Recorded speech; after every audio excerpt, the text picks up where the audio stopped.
Hey everybody, Sam Hill here to discuss Silberman and No readings for week two. I actually just completed a voice thread, and it wouldn't let me save it because I went over the maximum limit, and wanted me to sign up for an account, and so I'm redoing this recording all over again on YouTube. My apologies. It's just been one thing after another here. So, in discussing Silberman's active training.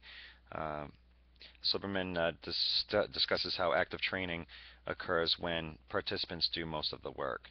The key to effective training is how learning is designed so participants acquire rather than receive the information and skill set. There's an important distinction there that he makes about acquiring the information rather than actually just receiving it. Um, he states that learning requires the learner's own mental involvement in doing. They must be engaged. They must be actively engaged in the material. They must want to learn, or the training will be futile. In order for people to learn something well, they must hear it, they must see it, question it, discuss it with peers, and do it. They may even teach it to solidify their understanding of it. So again, Silberman describes six processes: hearing, seeing, questioning, discussing, doing, and teaching as relevant to the learning process. Um, now he also, he, Silberman also suggests that adding visuals to a lesson results in a 14 to 38% improvement in retention. Um, he states that the time required to present when visuals are there is reduced by 40%. So not only by adding visuals, not only can you make your presentation more effective to a broader scope of individuals with a wide range of learning styles, you can also reduce the amount of time spent on training and actually make your learning experience more effective for a broader range of individuals by including visual aids. Now, Jensen, uh, in Silberman's reading, Jensen describes that 80 to 90% of all information that's actually absorbed by the brain is visual. So an auditory component in and of itself would not suffice in a training and development scenario, in the sense that if you think of the lecture hall, that can sometimes be um, boring if you're attending a 1.5, 2 hour lecture. It can sometimes be hard to keep your head off the table, and so visuals help keep trainees engaged in the learning that's taking place, and also, of course, helps visual learners learn the material as well. Of the brain, he states that any information that's already stored influences how and what we will eventually learn, and that in order to learn new things, we must first um, get rid of old perceptions, old ideas of how work is to be performed. That we cannot learn a new way of doing something until we unlearn the old way of doing it. So he also states that learning is enhanced if people are asked to do the following with their peers: to state the information in their own words, to give examples of it, to see connections between it and other facts or ideas, and apply it to case situations.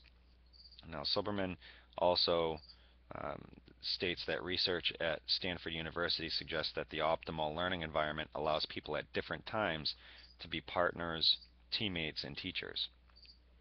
And this reflects back on this whole idea of collaboration, group work. I know that LAC for quite some time now has explored this model of group work, and it's sometimes a struggle for people to work in a group, especially they are if they are the type of individual that relies only on their own talents, strengths, knowledge, skills, and abilities to perform a task.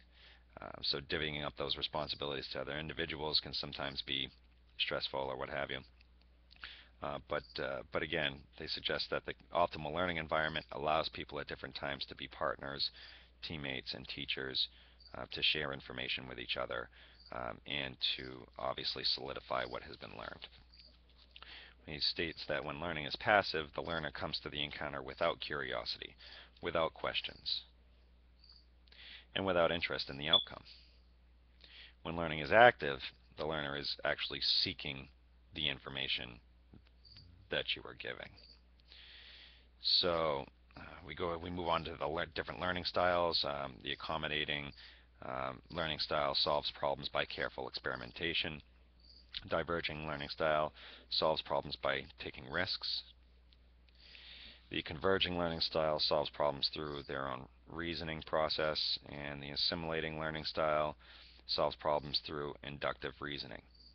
Now, No also touches on the four learning styles in his reading as well, which we will get into, at a later point. But Silberman also describes three other types of learners in particular, three types of learners in particular: your visual, your auditory, and kinesthetic learners.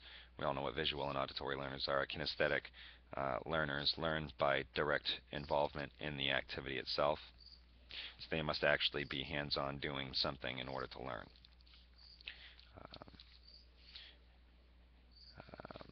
Now, Silberman references Schrader, 1993, who concluded that active modes of teaching create the best match for adult learners. To be effective, trainers should use all of the following: small group discussions and projects, in-class presentations, debates, experiential exercises, field experiences, simulations, and case studies. Now, Maslow taught us individuals have two sets of forces within them, one that strives for growth and one that clings to safety. Silberman describes three factors that form the basis for active training: how the adult mind works in the learning process, the variety of learning styles that adults exhibit, and the need for a social component in the learning environment.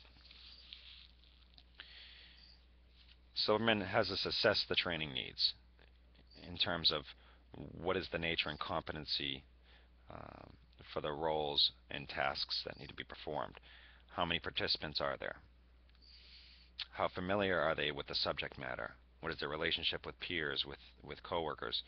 What are their ages, sexes, other important descriptive factors, attitudes and beliefs relevant to the training topic, successes and problems that they have encountered, competence level of the participants. Silberman wants us to assess whether or not training is voluntary or if it's mandatory.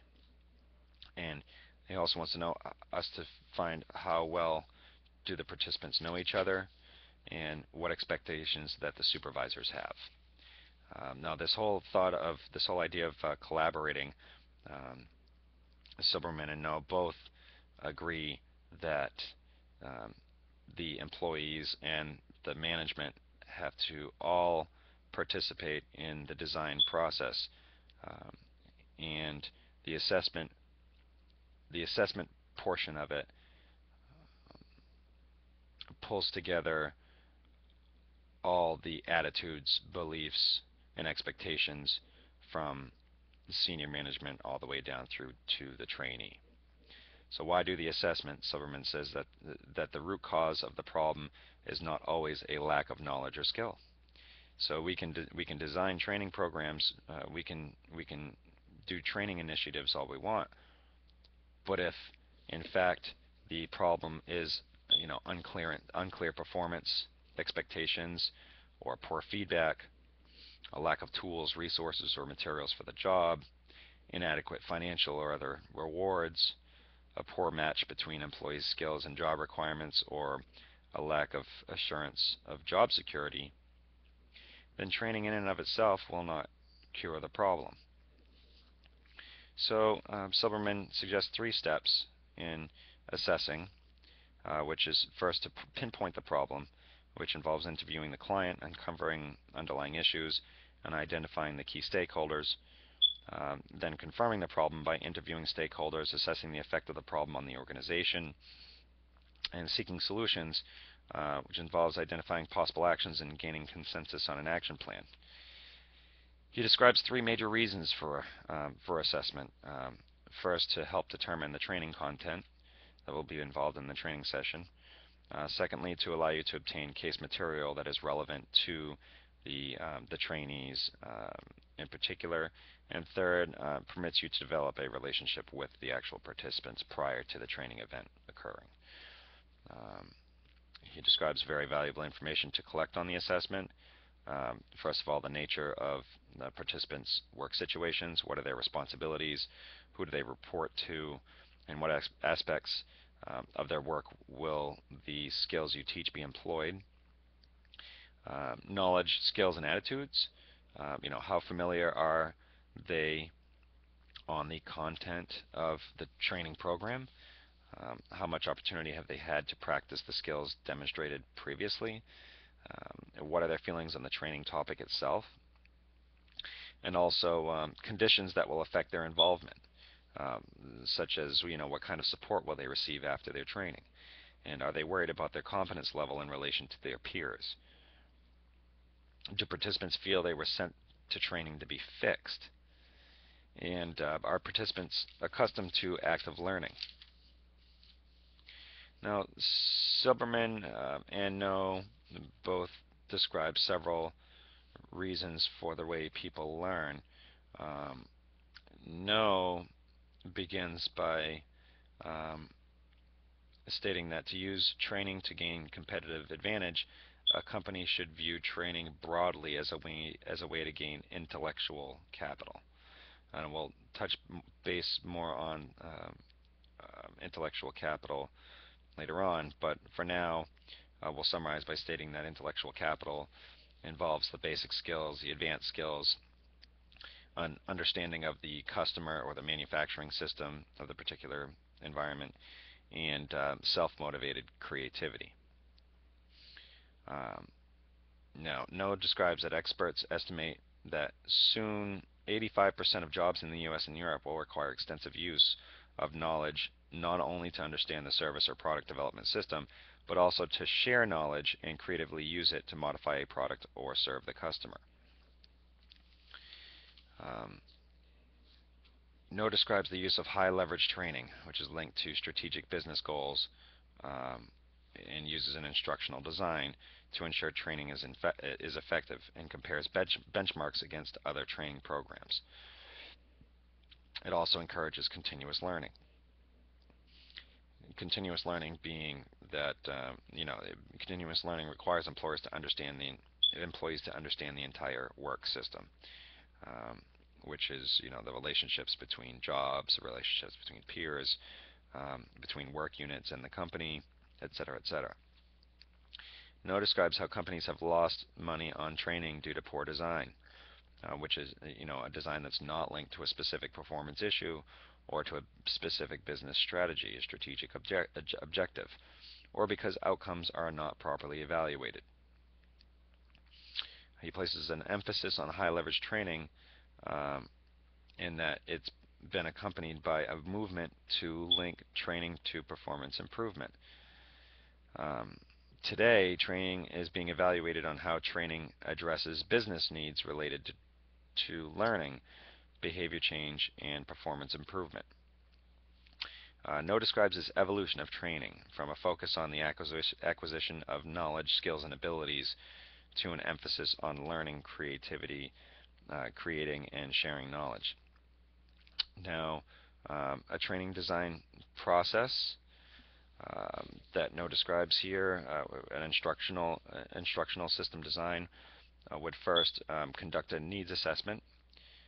Secondly, you would ensure employee readiness. Third, you would create your learning environment based off the assessment and employee readiness. Next, you would ensure the transfer of training after the fact, which implies social capital in the company. Fifth, you develop an evaluation plan to evaluate the effectiveness of the training after it's been performed. Um, Six, you select a method of delivery, whether it be online, face-to-face, And seventh, he describes monitoring and evaluating the results and redesign.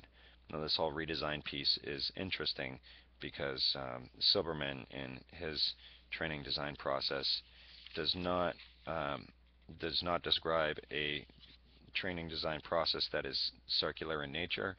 It seems to have an end to it. Um, that this whole idea of redesign lends credence to the fact that global economies are forever changing, and that training programs in and of themselves um, are not solid in nature. They are definitely unstable. They need to be constantly redesigned based on the assessed needs of both the individuals in the program and the strategic goals and objectives of the company, which are constantly evolving and changing. No describes that how, although there are many different instructional system designs, all operate from the same basic principles. That a training design is effective only if it helps employees reach instructional or training goals and objectives. Um, that measurable learning objectives should be identified before the training program even begins, and that evaluation plays an important role in planning and choosing a training method, monitoring for effectiveness, and suggesting changes to the design. Now, in describing forces that influence work and learning, extrinsic and intrinsic forces, um, he lists several. No describes economic cycles, globalization, an increased value on intangible assets and human capital, a focus on link to business strategy, changing demographics and diversity, talent management, customer service and quality emphasis, new technologies, and high performance work systems. Now, these are all the forces that are influencing work and learning. Now, to discuss specific assets, as No describes, you have financial assets for the business, which are cash and securities, physical assets, which are property, plant, and equipment, and this is all in discussion of competition and competitiveness in the business environment. He also describes intangible assets, which are your human capital, your social capital, your customer capital, and your intellectual capital. Human capital is the knowledge, experiences, and competence. Social capital is the combined corporate culture, the management philosophy. Customer capital is the customer relationships and brands. Intellectual capital being patents, copyrights, trade secrets, etc. Now, he also describes how intangible assets, intellectual capital, things of that nature, have been shown to be responsible for a company's competitive advantage or lack thereof. And that there's this new focus on knowledge workers. Knowledge workers being employees that contribute to the company by what they know, who have a specialized skill set, typically the type of skill set that most managers may not even have. Uh, but the general idea of a knowledge worker is that their job is to share information. So they get hired to share information in particular. A learning organization and continuous learning environment embraces a culture of lifelong learning. Um, Improvements in product or service quality do not stop when formal training is completed. So No, in his training design process, suggests a needs assessment, which is a process that determines what training is necessary, an organizational analysis, which determines appropriateness of training given business model and resources, person analysis, which determines whether performance issues exist because of lack of knowledge or skill, or a motivational or work design problem. It identifies who needs training, determines employee readiness, all the factors previously described by Silberman, and task analysis, which identifies the important tasks, knowledge and skills, behaviors needed in training for employees to complete their tasks. And also discusses subject matter experts, which are quite similar to a knowledge worker. Um, but a subject matter expert is knowledgeable of training issues, knowledge, skills, abilities needed to perform tasks, the necessary equipment, conditions under which tasks are performed. And so, in terms of redesign, No describes a process of benchmarking in which companies use other companies' training practices to assess their own. And that's helpful in terms of competitiveness and making sure that your company is keeping up with the competitive environment. Um, but there are also situational constraints, which include like a lack of proper tools, equipment, materials, supplies, and budget or time. A lack of social support would refer to the manager's or peers' willingness to provide feedback and reinforcement. Um, No also describes how unmet expectations about training programs can hinder a person's motivation to learn. So now we get into these competency models. Um, Needs assessment focused on competencies rather than the traditional knowledge, skills, and abilities. And this is going back on how competency is, a new model for training design. And the competency model identifies the competencies necessary for the job. And then a job analysis would refer to the process of developing a job description based on a set of predefined competencies.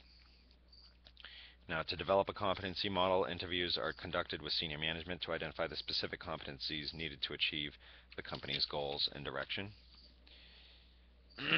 No describes how we should always be prepared by understanding the business. So several theories involved in learning. Um, First, No describes the reinforcement theory, uh, where people are motivated to perform or avoid certain behaviors based on past outcomes. Social learning theory, where people learn by observing other people who they deem knowledgeable and credible. Um, the goal theory, whereby behavior results from a person's conscious goals and intentions. And that in the goal theory, there's several different orientations. A goal orientation would refer to the goals held by the trainee in a learning situation. Learning orientation relates to trying to increase competence or ability in a task. And a performance orientation refers to learners who focus on task performance and how they compare to others. Now, in creating a learning orientation, No has us set goals, um, discuss new methods of service delivery, de-emphasize competition amongst peers and other employees. Um, No has us create a community of learning and allow trainees to make errors and experiment.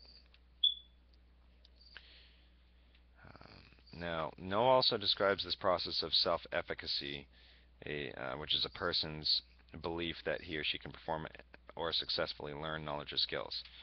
And that in increasing self-efficacy, we can do one of several things.